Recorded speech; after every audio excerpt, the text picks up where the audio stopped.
let's talk about Night of Champions, which I'll be honest was not a great show. It did really next to nothing. It was really a skippable show outside of the first match and the last match. I thought the main event was hysterical, personally. But the one thing this show did do, it got me excited for SummerSlam. I'll be honest. I thought this was more of a SummerSlam building show. We have our first matches set up, and I think we have inklings of storylines moving forward.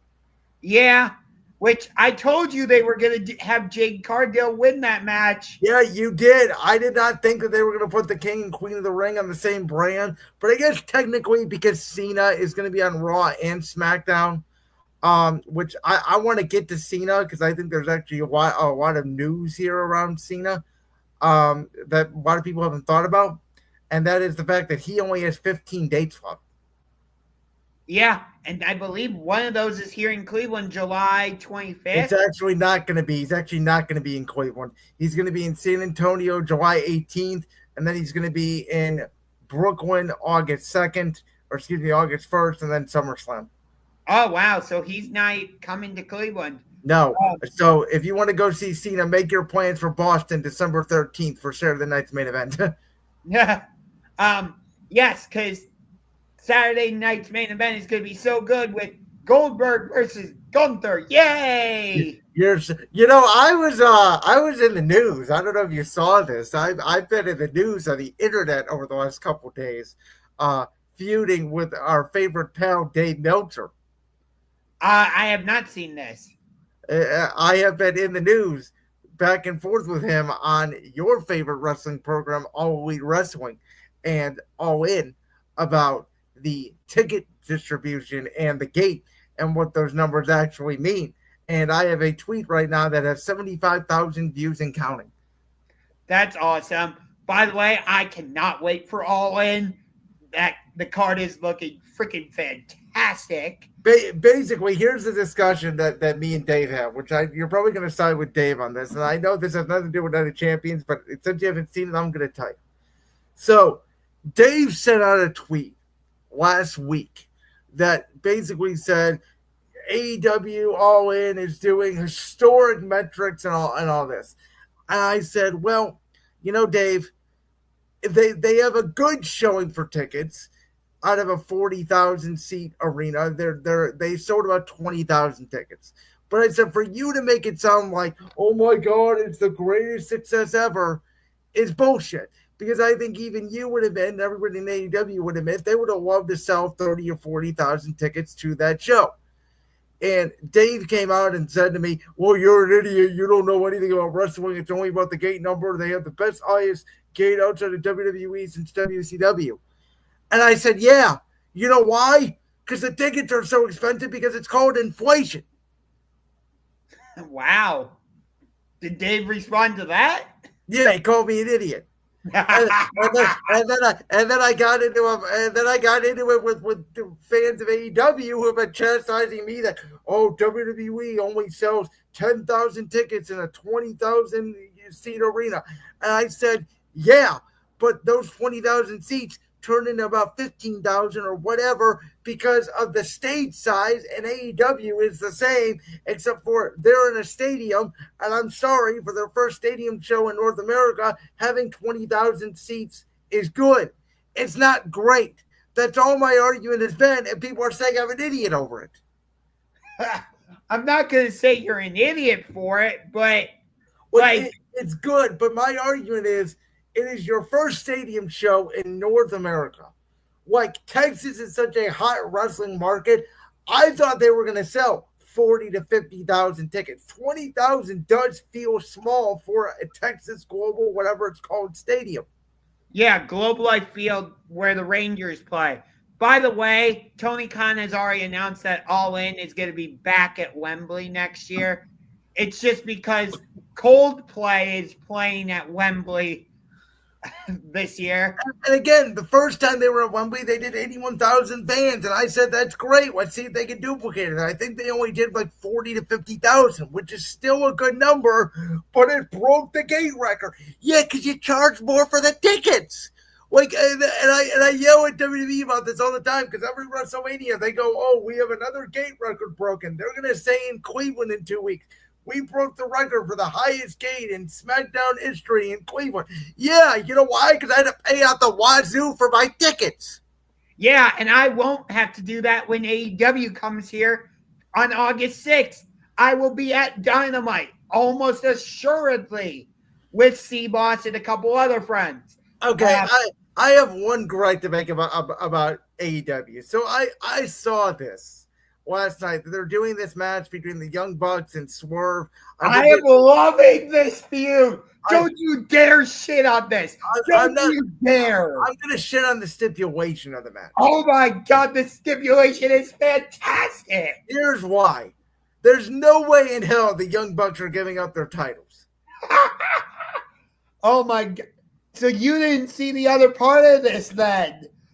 Because yeah, I know. It's Swerve and whoever lose, they can't challenge the titles for a whole year or whatever the case may be. If Swerve and Ospreay lose, they can't challenge for the AEW World Championship for a year. Okay, but my point is if Swerve and Ospreay win, there's no point because they're not, the EVPs are not going to give up their titles because they're stupid fucking heels and nobody watches the Young Bucks anyways because they do nothing but super kicks.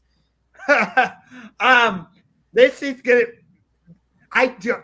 The fact that you're shitting on this match is just making my blood boil right now. I'm not shitting on the match. I'm shitting on the fact that to me the stipulation makes no sense. Well, the stipulation's in place.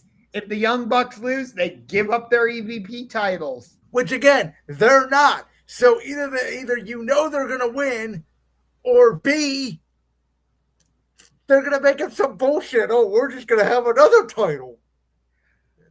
I'm loving this feud, and the match is gonna be freaking fantastic. Honestly, the whole card looks freaking jacked right now. You got a Texas death match. Good Lord. Is this Death Rider thing finally going to end? Are they going to send Hangman Page home happy, the big stadium show? That's what it kind of feels like to me. It feels that way. And these two had a Texas death match back at Revolution in 2023, and it was violent. They were throwing each other into barbed wire. No, that was not the one. I was thinking of the Moxley Kenny Omega one. I think it was from 2019 when Omega did that suplex on the barbed wire table or some shit. Yep. Yeah.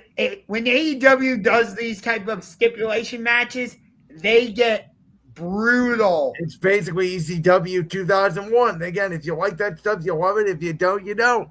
Yeah, I thought the street fight between Rhea Ripley and Raquel Rodriguez was good. I didn't think it was great. Oh, I actually didn't think it was that good at all. I thought it was okay. I said I did not really like Night of Champions. I didn't like the last man standing match between Tiffany and Nia Jax. I thought it was one of the worst last man standing matches I've ever seen. That match wasn't even on Night of Champions. It wasn't. It was on SmackDown. But I'm saying in terms of the stipulation, I thought it under-delivered. And AEW does deliver on their extremeness. I will say that. They do deliver for their crowd and their audience. Yes, which I am very much in AEW's crowd and audience. The one thing I will say is, so going back to WWE real quick, over the last couple of months, we have both called things. You have called Jey Uso winning the Royal Rumble when it happened. It did. I called John Cena turning heel when it did. It did it at Elimination Chamber. I said Seth Rollins was going to be the one to turn on Roman Reigns, or Paul Heyman was going to align with Seth Rollins on Roman Reigns and CM Punk. That happened. Josh, I'm here to tell you, the Cody Rhodes heel turn is happening. I would personally like that. When he was in AEW, we as fans wanted it, but he wouldn't do it. You know, they're going to do a double turn at SummerSlam. The Rock is going to come out. The Rock is going to do his bullshit, whatever you 3, 2, 1, the photo boss. He's going to do the slit throat, and Cody is going to kick Cena in the balls. And Cody is going to turn on Cena, and we are going to get heel Cody Rhodes, as the undisputed champion. Yeah, I can see it. That main event between Cena and Punk had shenanigans city. Oh, you know what? Charles Robinson, shout out to you, my man. That was one of the funniest things I've ever seen. He's running down and then he just goes flying. We didn't even talk about this. I forgot to mention this. Last week I said there was no way in hell Jacob Fatu's going to lose, is he? I called Haku returning and I said they're not going to take the title off him. They did. Yeah. They had Hikuleo debut. They had Tangaloa return. Hikuleo's not even going by that name anymore. He's going by like Tangatoa. Which I knew immediately because when they kept saying, who is that? They never said his name. And I knew that's because legally they were changing it. Yeah. WWE is weird with their name changes. Like, let's let Ethan Page keep his name, but Mariah May, you want to go by Blake Monroe? Okay. Ricky Saints? Okay. Here, so I'll throw one more thing out before we get out of here. SummerSlam, the World Heavyweight Championship match is going to be Gunther defending, not against Sami Zayn. I'm sorry. It's not happening. It's CM Punk. That very well could be. That's going to be the night one main event, I think, is Punk versus Gunther. And I think night two is going to be Cody versus Cena. I think for sure Naomi is cashing in on Jade Cargill. I think Rollins might cash in, but to your point a couple weeks ago, I don't know if they want to do two cash-ins on the same show. We'll see.